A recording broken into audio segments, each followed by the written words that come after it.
bit late. We have apologies from Dr. Foster, the Deputy PS at the Ministry of Health. He's on his way, but he asked us to start so long. So if you don't mind, we will start. Mr. Willem Goeieman, Mr. Barry Prim, Ms. Annemarie Nitschke, Mark Robertson, Mr. Timmy Kanjo, Mr. Wilson Hishono, Ms. Priscilla Hisselman, Mrs. Jane Chituete, Ms. Marianne Olivier, representatives from the Ministry of Health and Social Services, the USAID Namibia team, SHOPS Namibia team, our partners from the corporates, from NGOs, members of the media, distinguished invited guests, ladies and gentlemen, good morning. My name is Delia. I'm private sector specialist at SHOPS. I'm also the one that has been sending you all the emails and calling you and asking, are you coming? I am very privileged and very happy to see so many of you here. We are very happy that we've all come together to formally launch the findings of our study. I will be your director of ceremonies for this morning. We are aware that it is a Friday and it's before a much needed and long awaited long weekend, so we don't want to take up too much of your time. There is a slight change on the program. Our representative from Old Mutual, Priscilla Hisselman, she has unfortunately taken ill. She will not join us this morning, but we will read her speech on behalf of Old Mutual. And without further ado, I'd like to welcome the SHOPS Country Director, Ms. Daneo Dawn Pereko, to do the welcoming remarks. Thank you.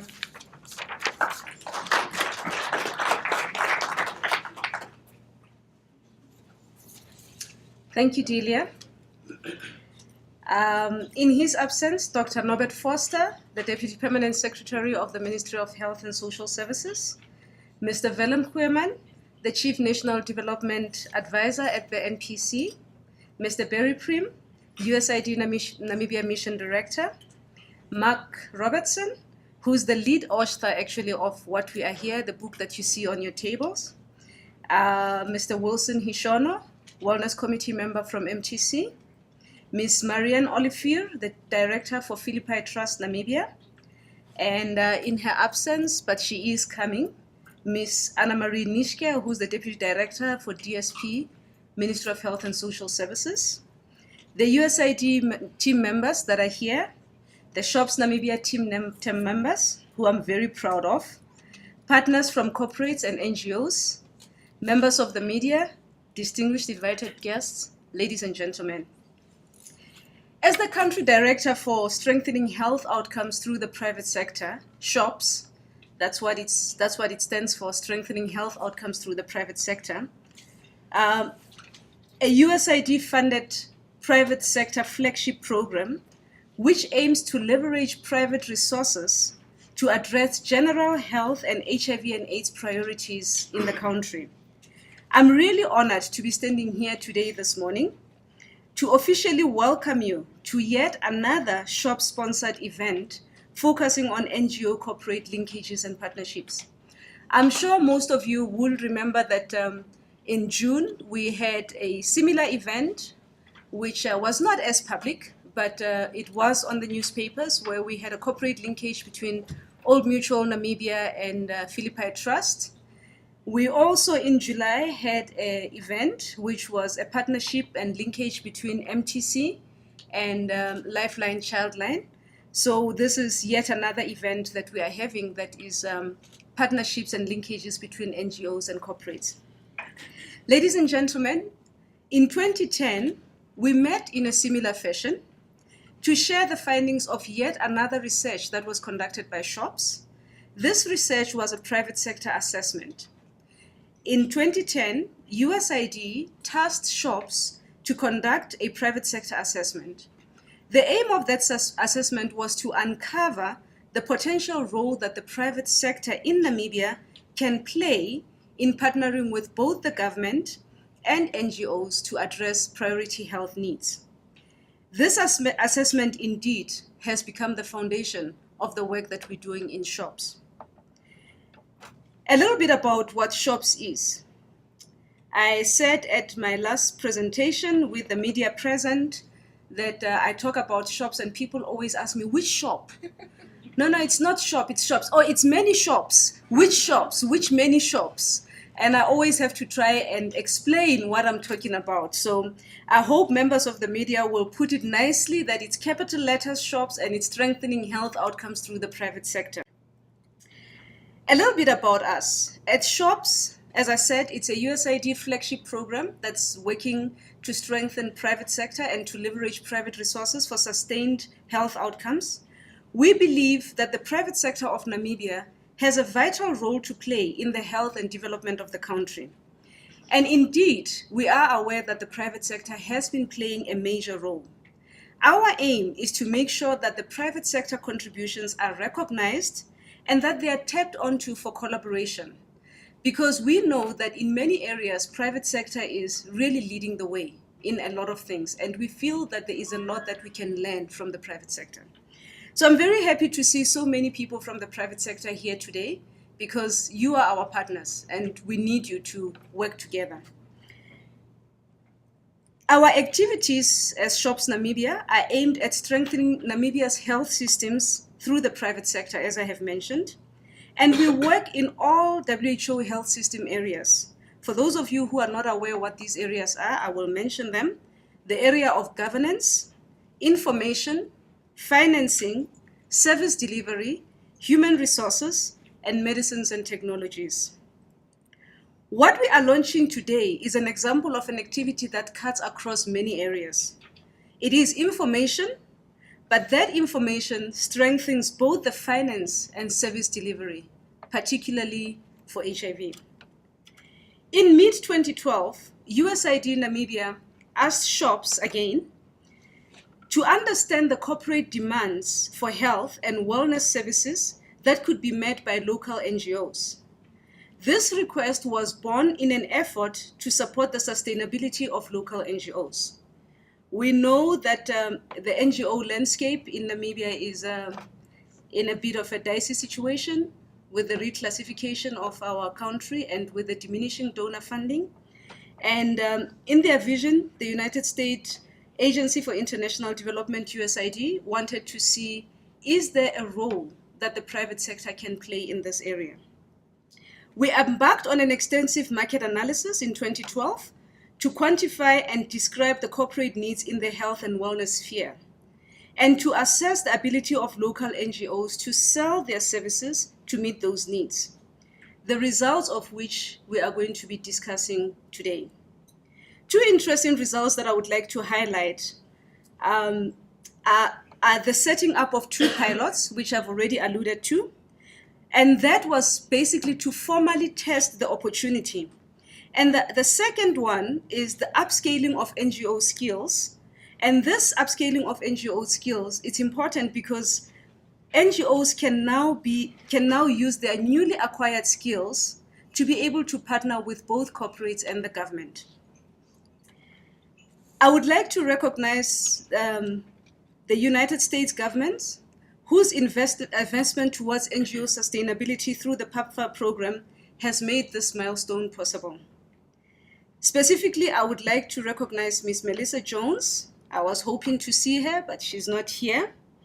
The Director of the Health and HIV/AIDS Office at USAID Namibia, as well as in her absence, Ms. Susna De, for their vision, their leadership, and their guidance throughout this process. I also want to thank you, all of you, our partners. You are all our partners, and you made this event even more possible. Without further ado, ladies and gentlemen, as Delia has said, it is Friday, it's a long weekend. People are already looking at their watches because they're ready to drive out.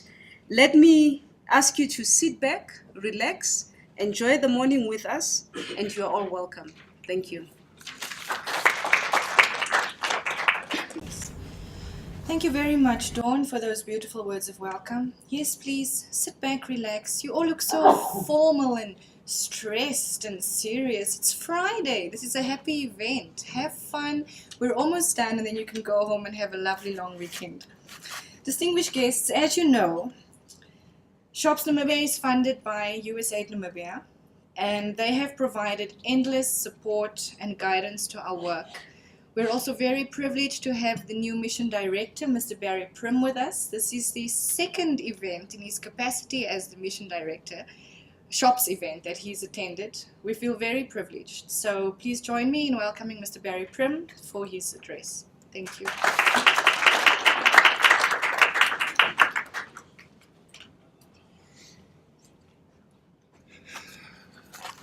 Good morning, ladies and gentlemen. It's a great pleasure for me to be here on behalf of the U.S. government through USAID to join you in the launch of the Commercial Prospects for Donor-Funded Namibian Non-Governmental Organizations Report. Long title. Public health represents a major part of the U.S. government's global programs, and through USAID, the U.S. government supports the efforts of the government of Namibia and key institutions and organizations like yours so that we together can address major public health issues affecting the daily lives of Namibian citizens.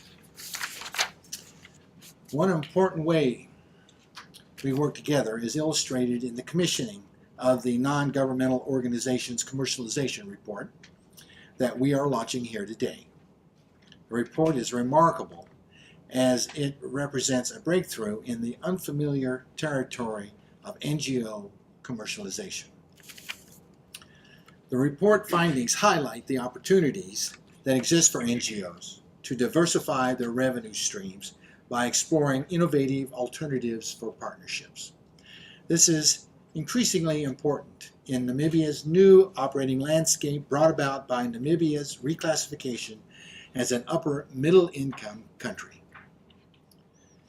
This development occurs at a time that HIV and AIDS remains a significant source of morbidity and mortality in Namibia and is a major drain on health resources.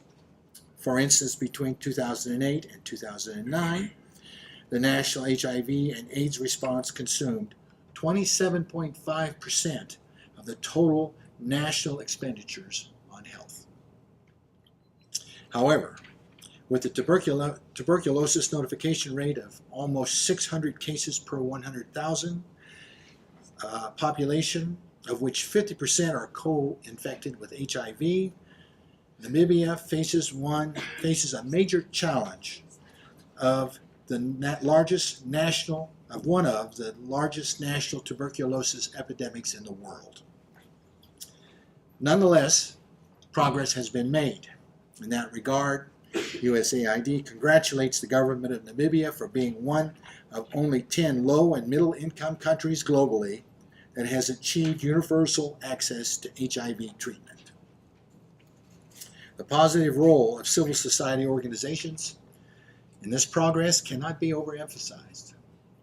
Since the beginning of the HIV and AIDS response, many civil society organizations have placed much of their attention, and rightly so, on scaling up for HIV services, while limited attention has been paid to diversifying their funding streams. Currently, 90% of HIV-focused civil society organizations are funded through the U.S. President's Emergency Plan for AIDS Relief, PEPFAR, or the Global Fund. This realization causes us considerable concern and unease, as Namibia can ill afford to see retrenchment, or even worse, of civil society organizations working in the HIV and AIDS area. This trend should prompt Namibia to find new strategies for addressing its own needs, primarily by finding ways to increase domestic versus foreign financial contributions. Steps taken so far in this regard need to be strengthened and encouraged. USAID Namibia is delighted to endorse this work as part of a broader effort to ensure that Namibia's response to HIV and AIDS is sustained over time. Since 2010, USAID Namibia has funded the SHOPS project to access and implement new approaches to increase the sustainability of HIV and AIDS services. SHOPS conducted an assessment of the private sector that examined the potential role which the commercial sector could play in contributing to the sustainability of national HIV and AIDS response and the health system as a whole. The assessment found that as the economy of Namibia evolves, NGO corporate partnerships will increase NGO sustainability, at the same time providing critical and much needed services to corporations.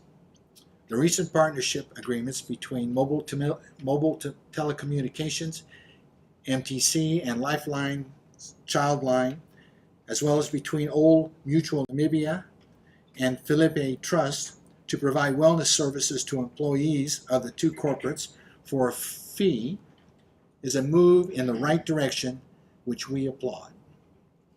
It is worth noting, though, that civil society organizations are unlikely to be sustained solely by corporate financing and will need to further diversify their funding streams.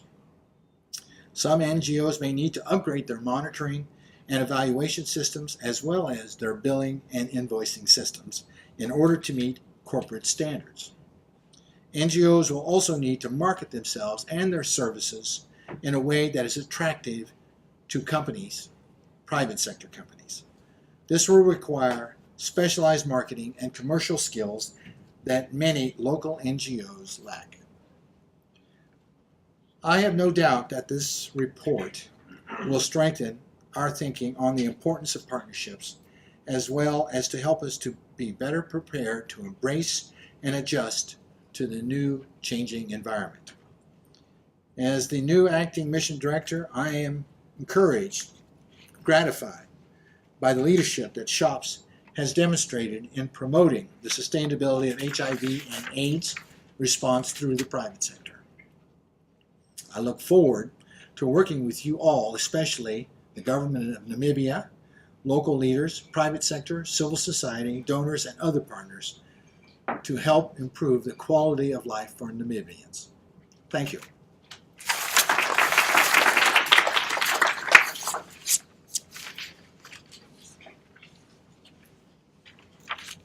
Barry, I've got my speech. I've got your speech? Oh, sorry.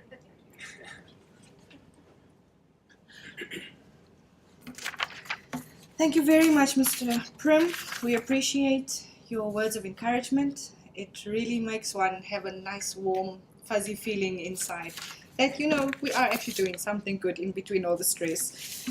We'd like to, at this point, extend a warm welcome to Ms. Mary Tuyeni Hangula from the National Planning Commission. Unfortunately, Mr. Goeieman will not be able to attend, but she is here to represent him.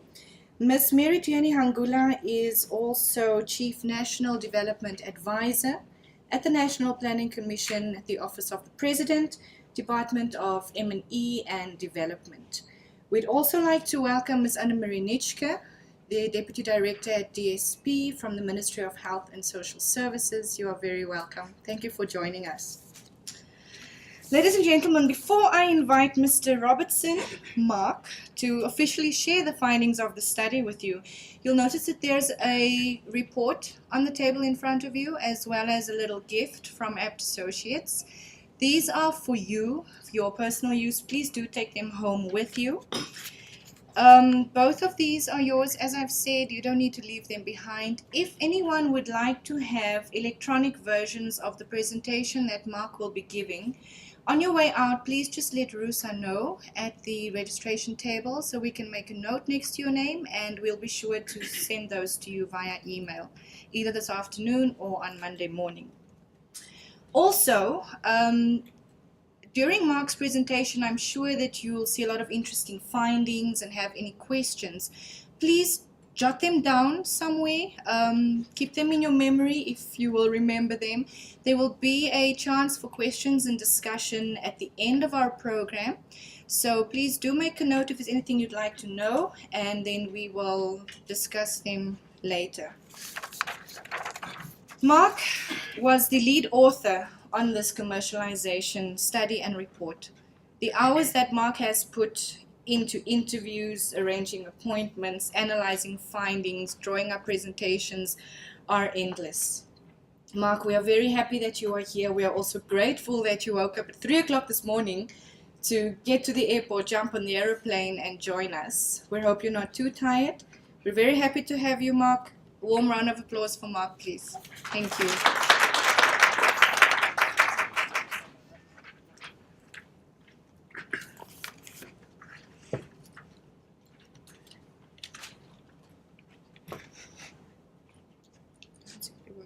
Try the other one.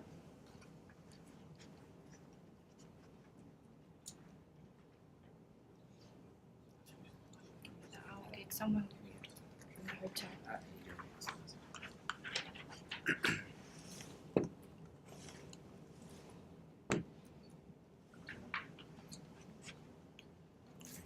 Thanks, Delia. Dr. Foster, Mr. Yelangula, Mr. Prim, all protocol observed. I'll just wait for, before getting stuck in, wait to see if we can get the roaming mics working. But to start off with, a couple of thanks. First of all, of course, I was working with the team from Monitor on this, along with Dineo and her team from Shops. So big thank you, because they did all the heavy lifting that I'm here to represent. To Elana Ronlevy and the team at Apt Associates, who provided a lot of the input and guidance, and of course to Melissa Jones and her team at USAID, who were very helpful in giving us direction and helping us in terms of feedback and keeping on the right track. Thanks. Okay, I'll take that. Oh,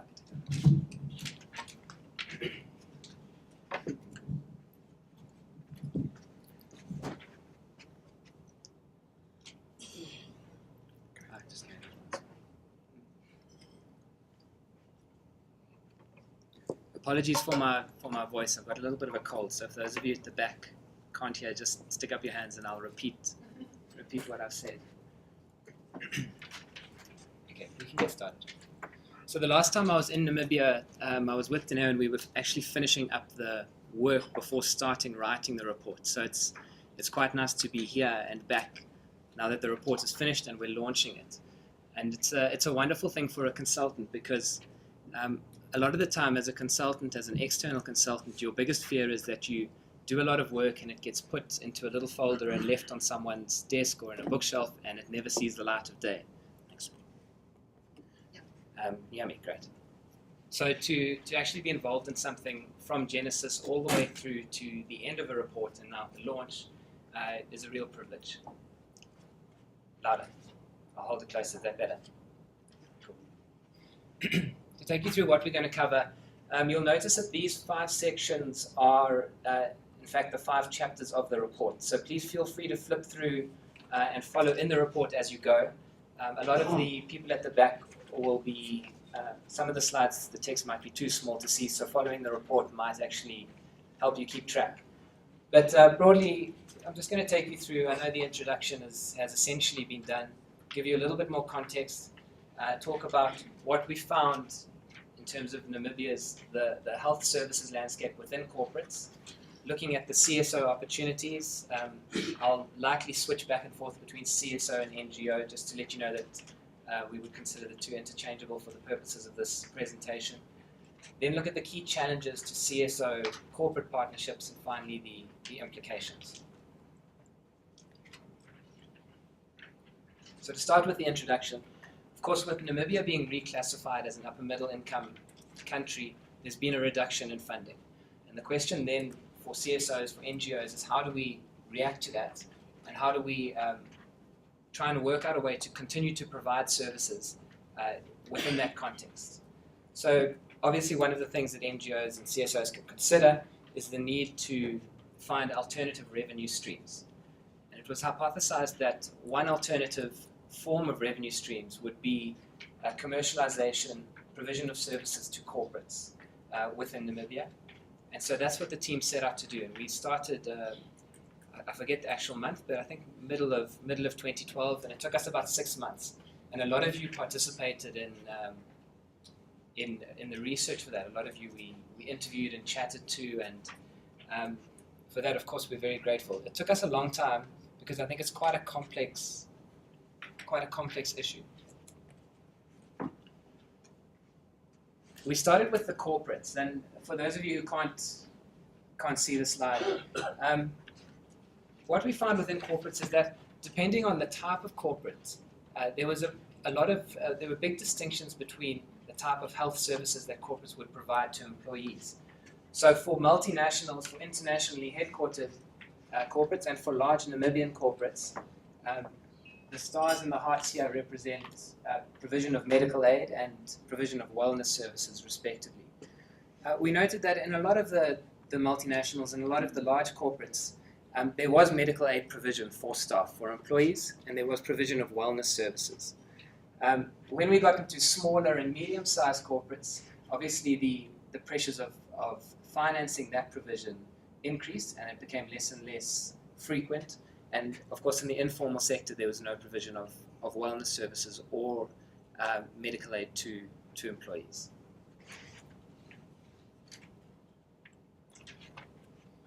And what we found from our discussions with corporates, from our discussions with medical aid providers, discussions with NGOs, and our discussions with consumers, is that broadly there are three major challenges facing the Namibian health landscape, and they affect different people.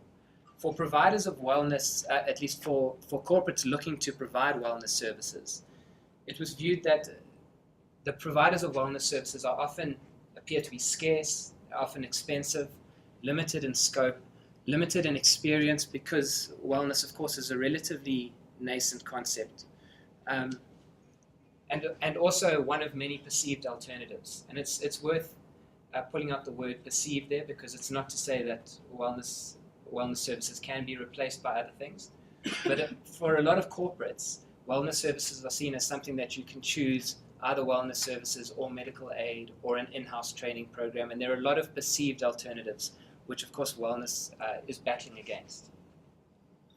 For actual service providers, for medical aid providers, for insurance providers, there's been an increased cost of covering service provision. I think driven primarily, obviously quite a complex issue, but driven primarily by two main factors. The first is poor patient behavior, things like adherence to protocol, making sure that drug regimens are followed correctly, and service providers' high prices, which of course increases the price that you have to charge for covering service provision. And then from an individual's perspective, so from an employee perspective, individuals looking to access health services, the big challenge is that public health services are overstretched, and an important word, overstretched, because a lot of people that we spoke to viewed the public health services actually said that the quality was not the issue, it was just the volume that they had to look after. And of course, the public health service in Namibia has to look after the vast majority of the population. As a result of that, the service delivery becomes inefficient rather than poor quality, inefficient because of being overstretched.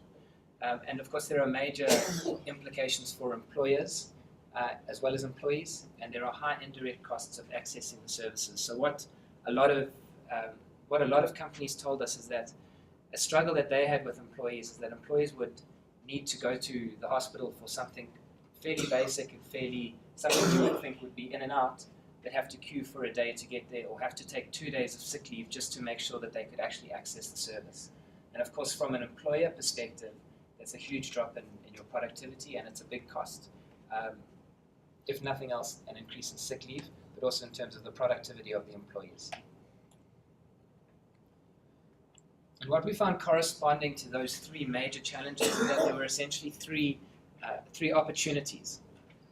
Firstly, for disease management, so the provision of disease management or counseling services to medical aid or insurance members. Secondly, the provision of wellness services to corporate employees. And thirdly, the provision of primary low-cost health services, either through fixed or mobile clinics.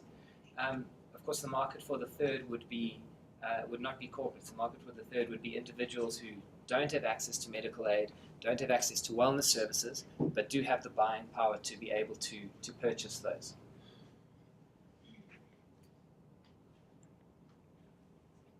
And this, I think, was the most interesting part of the study for me, was given those three opportunities, we were trying to work out how big are those opportunities and how does it compare to the likely reduction in donor funding. Now, what we did is we focused on 13 what we called key HIV NGOs, HIV service providing NGOs or CSOs. And we looked at the funding that they get from international donors, and it amounted to around $19 million US. So a significant amount of funding. And those NGOs are providing upwards of 80% of the HIV/AIDS related services in Namibia. What we then did was, looking at the three potential opportunities for commercialization, tried to establish exactly how much of a market there was for those. And what you'll see, for those of you who can read this, is the very biggest market is in low-cost health services in the bottom left, and that's around 11.5 million. Of course, there are ranges in this, which you'll find in the report. A smaller market for wellness services at around 1.6 million US, and about half the size or even less of that for disease management services at around 630,000 US. As I say, this is in a slightly different form in the report, but you'll see the ranges. And it's interesting to look at it in this way, because what we did is, once we knew the potential size of the market, we looked at what the buyers' perceived need, and that's kind of buyers in the broadest sense, everyone who could be buying a service, what their perceived need of the service is, and also the CSO or NGO's ability to succeed.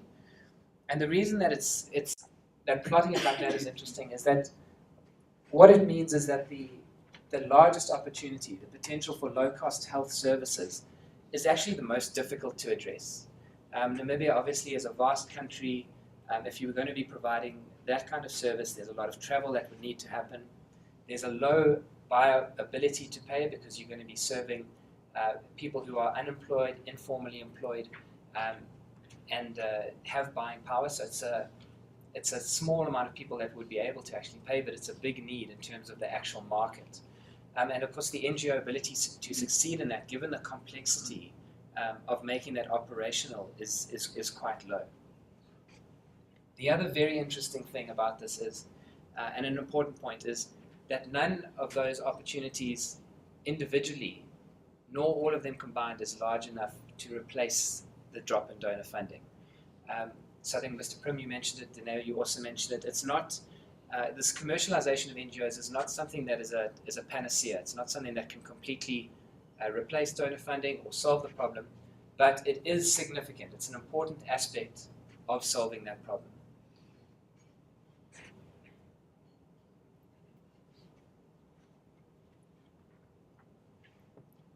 So this slide, I'm almost certain you can't read. To summarize the three opportunities and to look at how we came up with selecting what we viewed as the priority opportunity for corporates. Disease management services, we saw that there's definitely a demand for disease management providers. Given the expense, the limited rural reach in a lot of cases of disease management providers, and that's particularly related to language capabilities.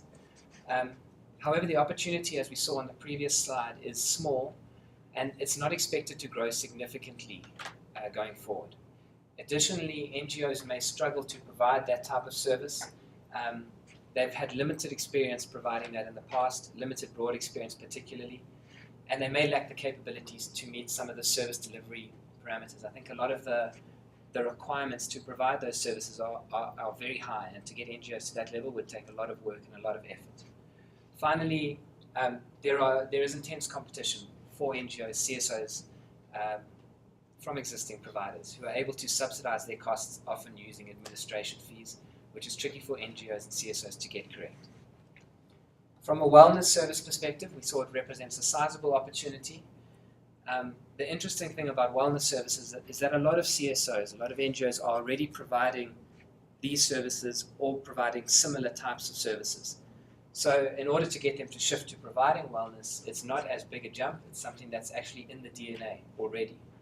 And additionally, there's an increased corporate demand for these services. And this was a fascinating finding from our corporate interviews, is that historically, corporates have focused on the provision of medical aid to employees as a kind of fundamental, as something that, provided they are big enough to have the money to do,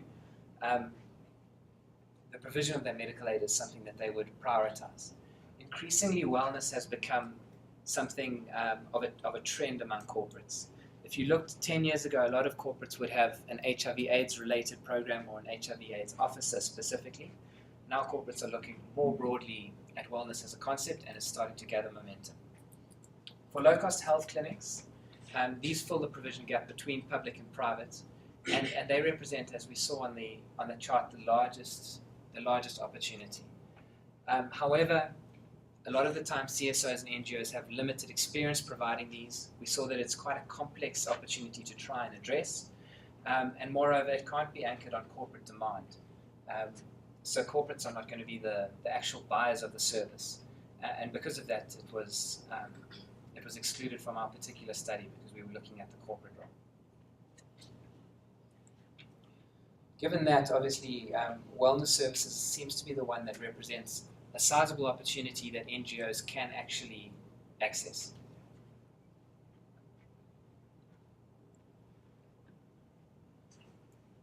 We then looked at the issue of if NGOs were to try and access that, what are some of the things that are challenges to NGOs working with corporates in partnerships, in formal business agreements?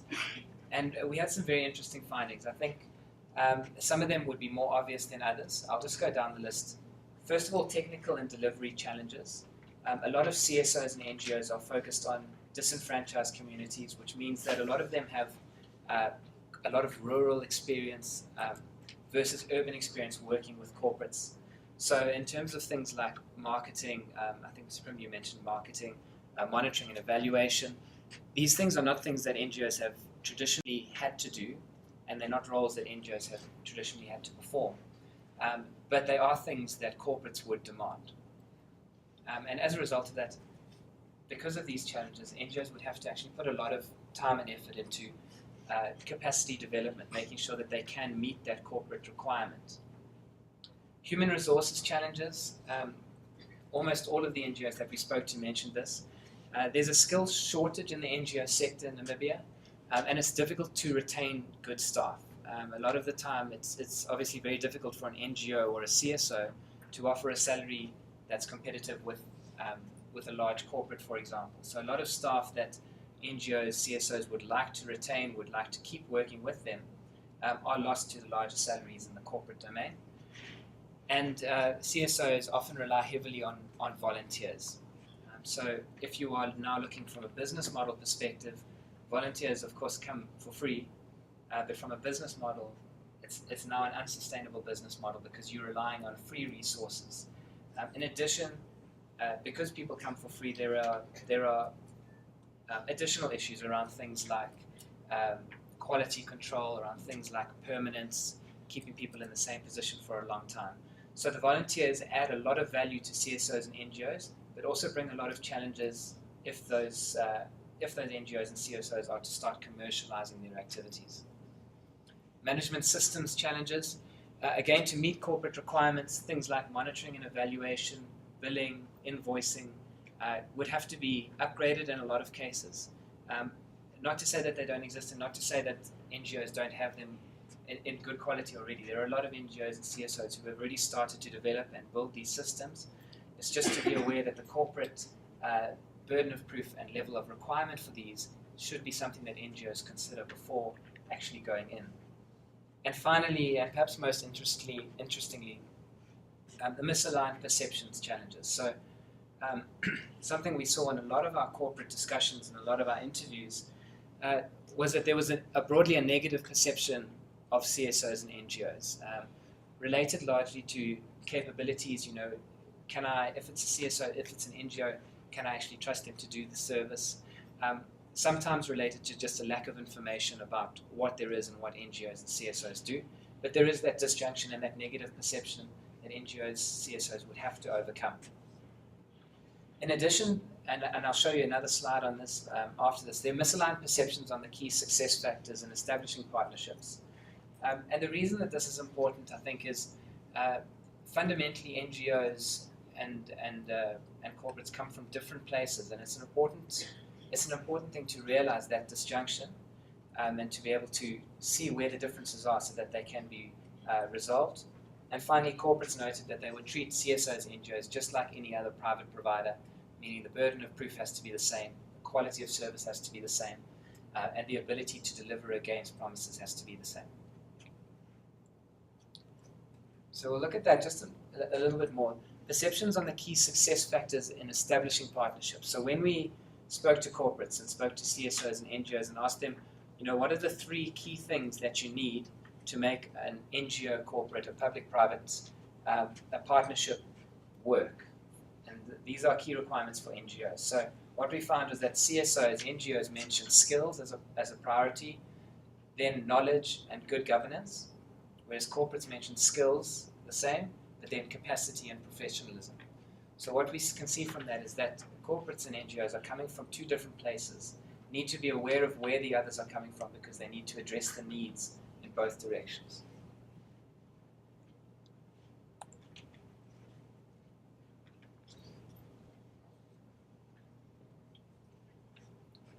And finally, what does that tell us? And again, I'm sorry to cover such a large amount of detail in such a short space of time, so please do, as I say, as Delia said, save questions for the end and come and chat to me afterwards. I'd love to speak about it more.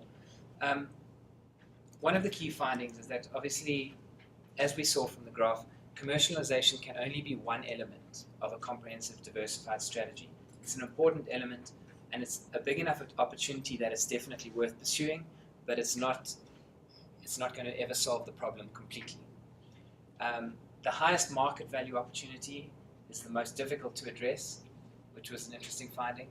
And a lot of the time, CSOs and NGOs are going to have to either develop, acquire new skills in order to meet corporate requirements. From a donor perspective, donors should encourage NGOs, CSOs to start thinking about opportunities for revenue diversification. They may require substantial investments in technical assistance, particularly in things such as invoicing or financing, monitoring and evaluation systems. However, it's also important to note that not all projects have commercialization prospects. For example, CSOs serving marginalized groups, orphans, vulnerable children, it's a lot more difficult to commercialize that as an offering than it is to commercialize a wellness service or a low-cost health provision where there is actually a market that can pay for the offering. And finally, for corporates, becoming aware of the range of services that NGOs have and are available and that NGOs can provide, particularly wellness-related, as we saw from this opportunity, given NGOs' experience and capacity in this field, is often worthwhile. I think partly because it gives you flexibility, it gives you something that you can look at as an alternative provider in an industry where there's quite a high expense to providing wellness services, but also because there's a potential for what we call a double bottom line. You actually, in addition to getting what you want out of it from a wellness service provision, you're able to support and sustain something from not necessarily a CSR perspective, but certainly from a social perspective. And based on that, of course, what we wanted to do then and what followed from the report was the setting up of 2 pilots to formally test this wellness opportunity and to see how it worked. So I'll hand back to Delia, and then you'll hear from some of the pilots as well.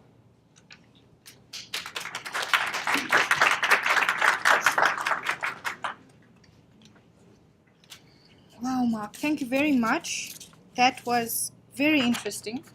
Very good to know as well that there are so many opportunities that are yet unexplored. But with the correct connections, with the correct attitudes, I'm sure that we can achieve quite a bit in this time.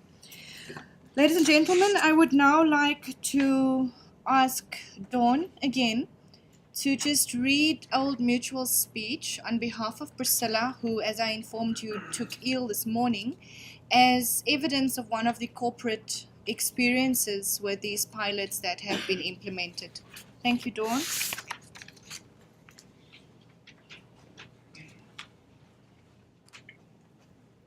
Hi, it's me again. This time my name is Priscilla Hasselman. Please don't get confused. My psychiatrist says sometimes I do have multiple personalities, and this morning you are evidence to that fact. So I will read Priscilla's speech exactly as it was given to me. And she's titled it, Looking Back at the Past 3 Months and Smiling. Thank you, Philippi Trust Namibia. Good morning, delegates representing shops and Philippi Namibia Trust, dignitaries, guests, and colleagues. Firstly, I want to thank you all for this opportunity. It is an exciting juncture where we can review and reflect on the past 3 months and surely smile without a blink. Normally when I smile, my eyes close, so I don't know if it's called with a blink or without a blink. It's been a short journey, the partnership between Old Mutual Namibia and Philippi Trust Namibia. This short journey powerfully demonstrates how valuable the partnership between Philippi Trust and Old Mutual Namibia has been. Partnership is defined as a relationship between individuals or groups that is characterized by mutual cooperation and responsibility for the achievement of a specified shared goal.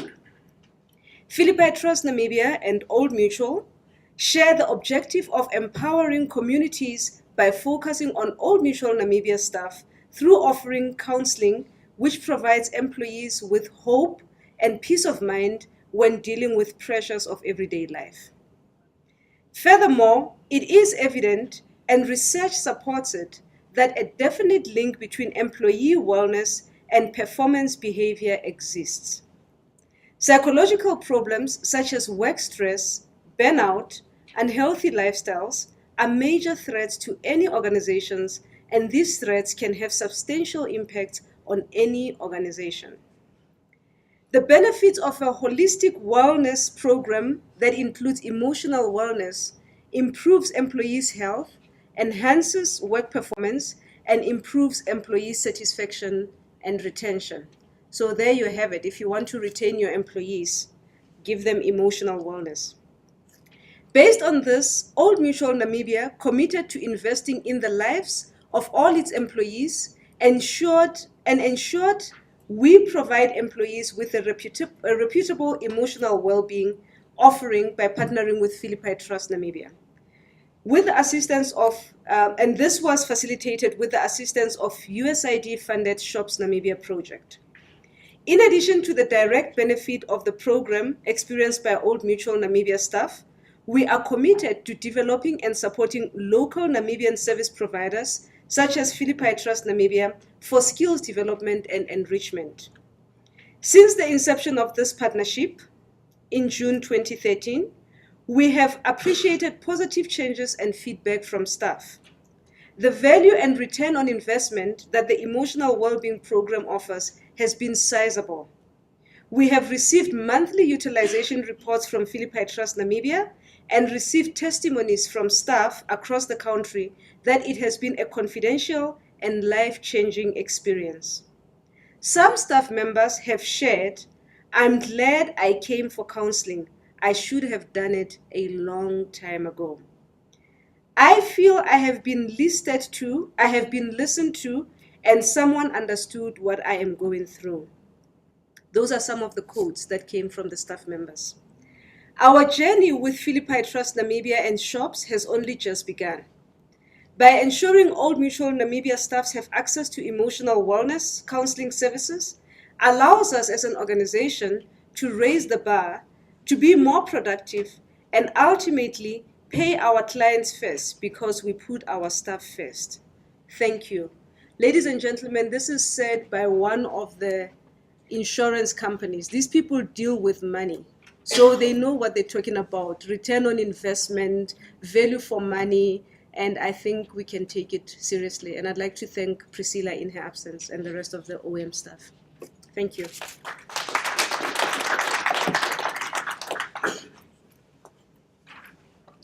Thank you very much, Priscilla. Dawn, who are you now? Now I'm back to me. Thank you, Dawn. Those were very encouraging words. I am pleased to announce that we also have MTC here, who, as we've mentioned quite a few times, partnered with Lifeline Childline for similar services. Mr. Wilson Hishono will address us on behalf of MTC, but I'd also like to say hello to Raymond, who is walking at the back. Raymond was very instrumental in making the partnership happen, and he is also the wellness officer at MTC. I told you I'll get you, Raymond. Wilson, please come along.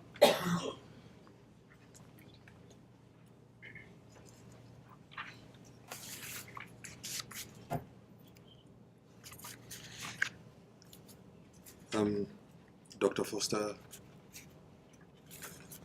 Namibian from the Ministry of Health, and Mr. Prim from the Mission Director, USID. All protocol observed.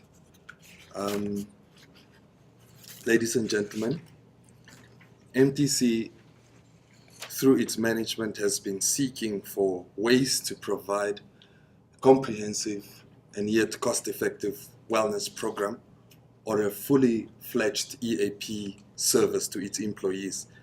Now, this service was intended to provide on-site and off-site counseling services to the employees. The company and its management at the executive level has been providing continuous support to employees through the wellness program. And the endeavor to have a telephone counseling service for employees was strongly considered and approved. Now, it is considered a best practice for wellness programs to enter partnerships with parties or service providers with an excellent and proven track record of capacity in terms of expertise and service quality.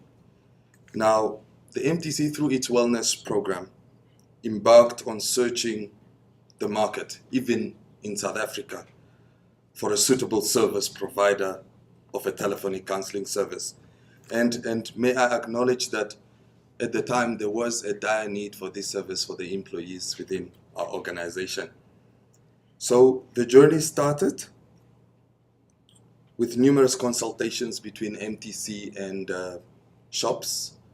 May I also mention that it took some time for the program manager Raymond and the committee to advocate for the approval of this course, merely by highlighting the importance of public-private partnerships and in the Namibian context, and also highlighting the advantages or comparative advantages MTC may have in entering ventures of this nature. Now, this discussion led to the fruition of an agreement between MTC and Lifeline Childline Namibia, an NGO existing in this country for more than 20 years, I believe, to provide the desired service. Now, the project was officially launched in July and is still in its pilot phase for the next 6 months. It is, however, remarkable to mention that in the first 3 weeks, a number of 78 cases were recorded, of which more than 70% has been male. So the male person is also looking for counseling, which is good. 76 cases have been resolved, and two referrals were made. Now, as Mr. Temikanjo, the MTC Chief Human Capital and Corporate Communication, said at the launching of this service, I quote, "MTC considers the well-being and health of its employees a priority, and that this partnership is seen as a value-added service to all MTC employees, aiming at keeping them healthy and fit for work so that they're able to provide excellent service to our valued customers." End of quote. Now, from MTC's side, we are therefore looking forward and trust that this partnership becomes a prototype for other organizations in the private and public sectors to emulate. We anticipate thorough and quality services to be rendered to the users in need of services provided by the MTC Lifeline 0819 444 number. Thank you.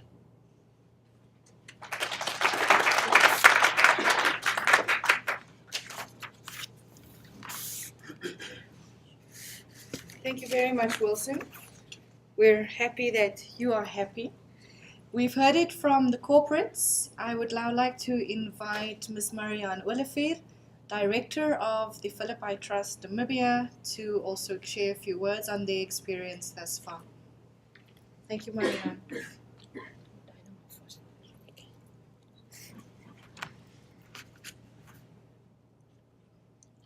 Thanks very much, Delia. In his absence, Dr. Foster, Mrs. Annemarie Nitschke, Mr. Barry Prim, even Mrs. Dawn or Deneo Pereko, all protocol observed. A number of years ago, shortly before or let me rather start by saying good morning all. I'm a little bit nervous, as you can imagine. A number of years ago, shortly before the expiration of the Round 2 Global funding term in Namibia, to which Philippi is a sub-recipient, the leadership of Philippi Trust Namibia set together with strategic planning. We realized as an organization, if we would like to survive over a long period of time, we would need to make a plan to do that. Having just finished reading the book of Jim Collins, From Good to Great, we decided that we will adopt our own hedgehog concept. So what is this hedgehog all about? The term hedgehog used is based on Isaiah Berlin's essay, The Hedgehog and the Fox, and actually originated from the Greek parable. The fox knows many things, but the hedgehog knows one big thing. Very briefly, foxes pursue many ends at the same time and see the world in all its complexity, whereas hedgehogs simplify a complex world into a single organizing idea, a basic principle or concept that unifies and guides everything. To determine your hedgehog, you need to ask yourself the 3 questions. What are you passionate about? What can you best at in the whole world? What drives your economic engine? The hedgehog concept states that everything that does not somehow relate to the hedgehog idea holds no relevance. Now, what is the Philippi hedgehog? We at Philippi are passionate about bringing hope and healing to hurting people. We do believe that we are best at providing Christian counseling and training, and it is the counseling and training that drives our economic engine. We put together a number of objectives during the beginning of 2008, but the one that is relevant to what is happening here today is development and selling of employee emotional well-being program to employers or to corporate companies. We started out very slow, going around to different companies as far as Roshpina, Scorpion, Zinc at that time, to try sell our emotional well-being program to employers.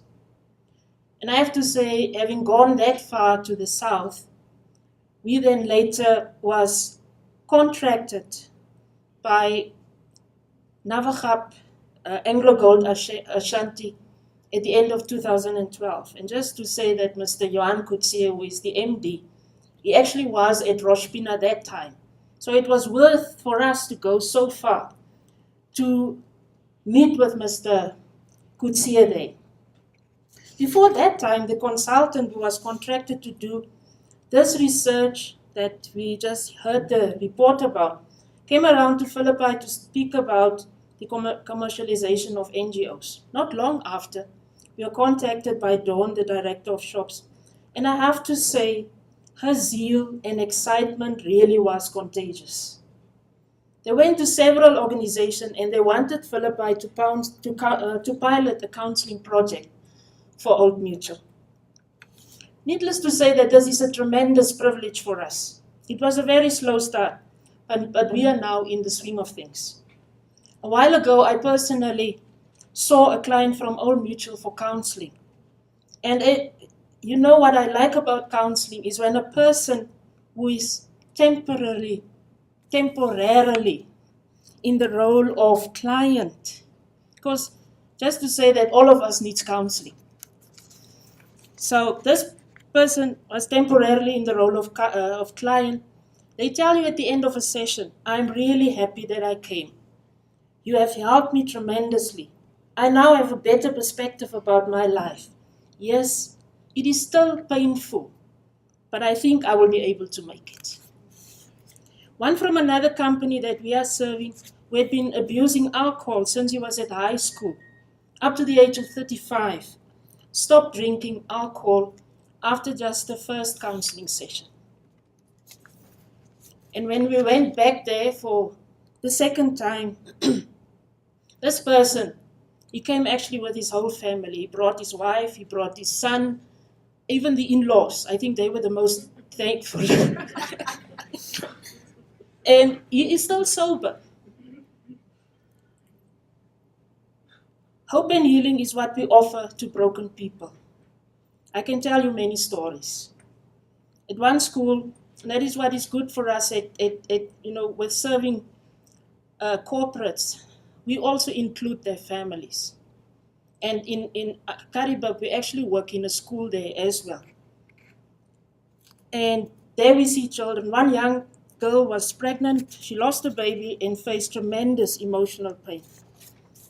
Also rejection from her peers as a result of this. She's now on the road to healing. Another attempted suicide twice, but because of the counseling intervention, is now emotionally more stable.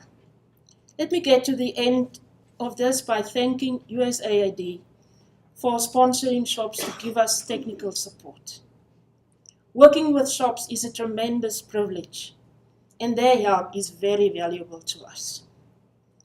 We are grateful that Old Mutual was willing to take the risk and go with Philippi, a Namibian NGO, instead with one of the big companies in South Africa.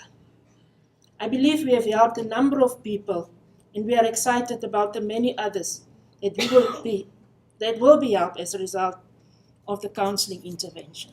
I thank you.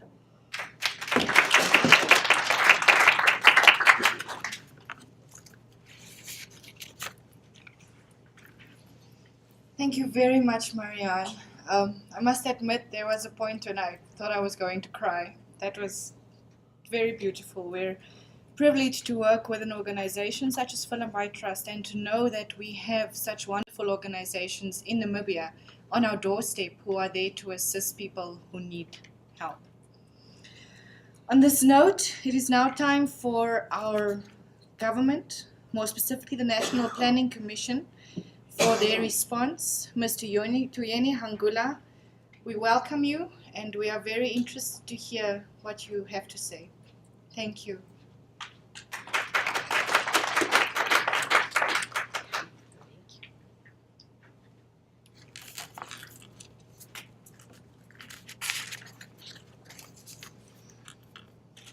Good morning.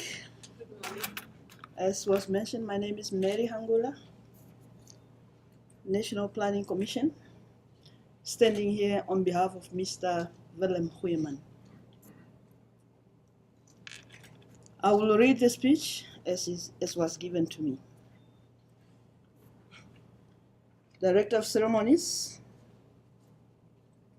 Mr. Barry Prim, Director of USAID Namibia, Mr. Mark Robertson, Lead Author, NGO Commercialization Assessment, Ms. Priscilla Hasselman, I'm told she's absent, but in her absence, Mr. Wilson Hishono, MTC, Ms. Marianne Olivier, Director Philippi Trust Namibia, members of the press and media, distinguished guests, ladies and gentlemen. It is a great honor for me as a government representative in general and in particular as a representative of the National Planning Commission to form part of this official event and be a speaker at this important event of the presentation of the findings of the report titled Commercial Prospects for Donor Funding Namibian Non-Governmental Organizations. The National Planning Commission, as a government entity, is responsible for the planning, prioritization, and directing the course of national development, as well as for the coordination of civil society and partnership between the government of the Republic of Namibia and the civil society.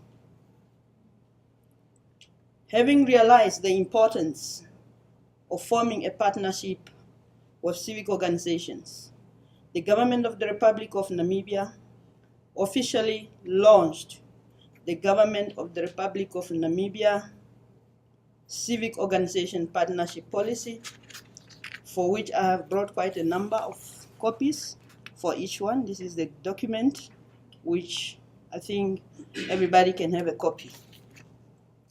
So this document was officially launched in 2006, and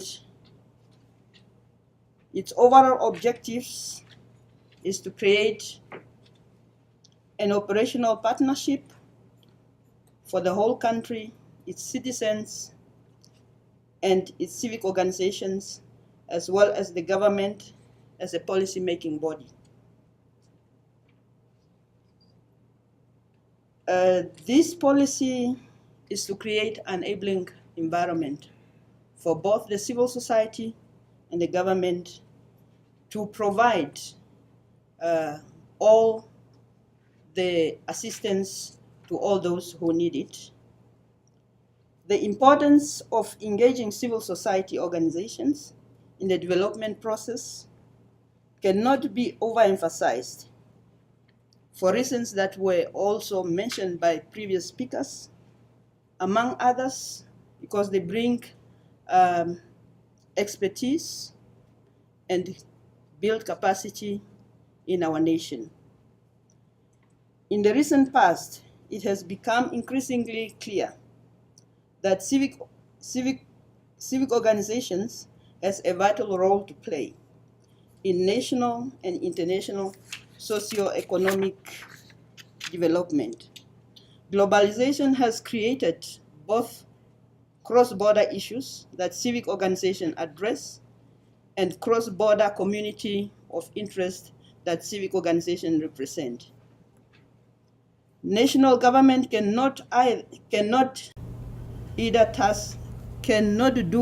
tasks as effectively or as legitimate without engaging civic organizations as partners. Director of Ceremonies, it is important to emphasize on the role played by civic organizations in national development, which I should say is not a new concept in Namibia. Civic organizations had participated in policy dialogue and policy formulation, including discussions on the preparation of national budget and other fiscal policies.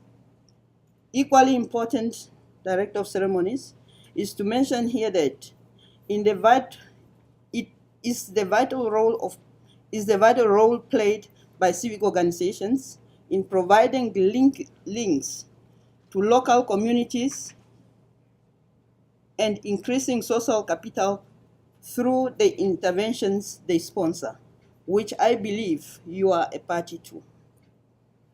This partnership is now the basis, the partnership that I refer to in the policy, is the basis that laid the foundation for mutual respect, trust, and equality between the cooperating partners.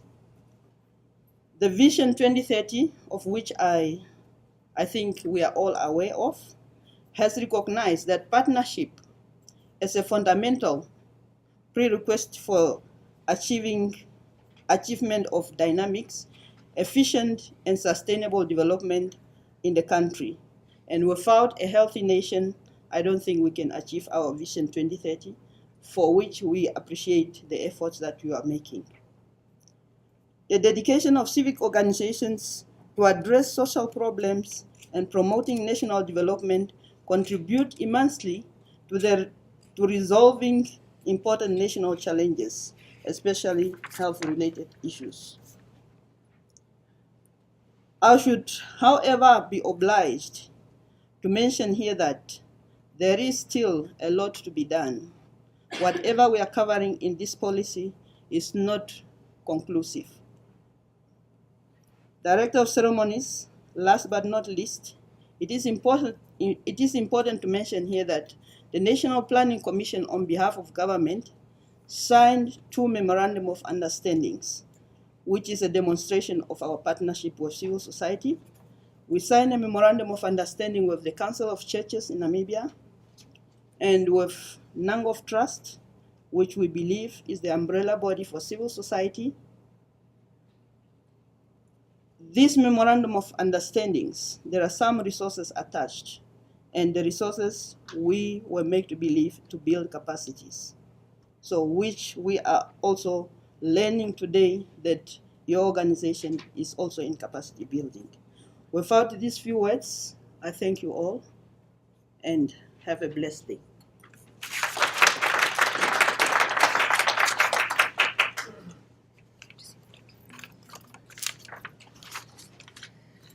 Ms. Angula, thank you very, very much for those words and those words of encouragement. We'd also like to thank you on behalf of everybody in the room for bringing along the copies of the new policy for partnership and cooperation. It is much appreciated. And yes, as you say, and we all know there is still a lot to be done, but that is why we are here. Why you have APT pens is because APT Associates is actually our mother office in Bethesda in the USA, and the Shops project is run by APT Associates. So if you had any questions about that. Just before we leave, the APT motto, as you can see in our banners, bold thinkers driving real world impact. I'd like to leave you with some food for thought by Woodrow Wilson. You are not here merely to make a living. You are here in order to enable this world to live more amply, with greater vision, with a finer spirit of hope and achievement. You are here to enrich the world, to leave the world in a little bit of a better place, whether by raising a healthy child, a garden patch, or by fixing and redeeming a social condition. To know that just one life has breathed easier because you lived, that is why you are here. And this is why you have succeeded. Ladies and gentlemen, thank you again. Have a lovely lunch with us. Have a lovely weekend. If you're traveling, please do drive safely. And we look forward to seeing you again soon. Thank you.